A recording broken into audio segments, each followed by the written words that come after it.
Alright, let's start about 100 million years after the Big Bang. As you can see, there's a whole lot of space and it's quite dark.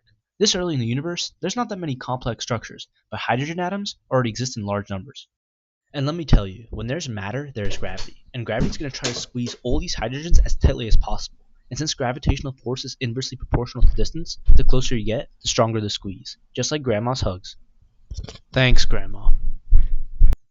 And then he grabbed his neighbor and hugged him so hard that they fused together to form helium, and this little act released a ton of energy. Thus, a delicate tug-of-war was born, elements fusing to push outwards and gravity squeezing them together. That is what we call a star. But truth be told, that's just a baby star, and they got a long way to go. You see, each new fusion reaction results in a little bit of mass lost to energy, and over billions of years, that accumulates. With less mass, there's actually less gravitational pressure on the core, and so the whole star can actually expand.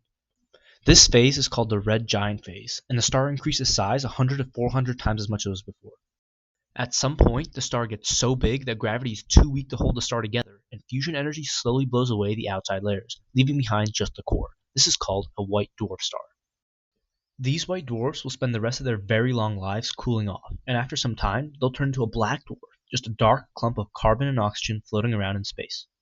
Now, let's go back to the red giants. For the really big ones, there's enough mass for gravity to hold together, and instead of fusion blowing away the outer layers, gravity makes a comeback, overpowering the reduced fusion and squeezing the star more and more until boom, the energy put into the core bounces back and we get a massive supernova explosion.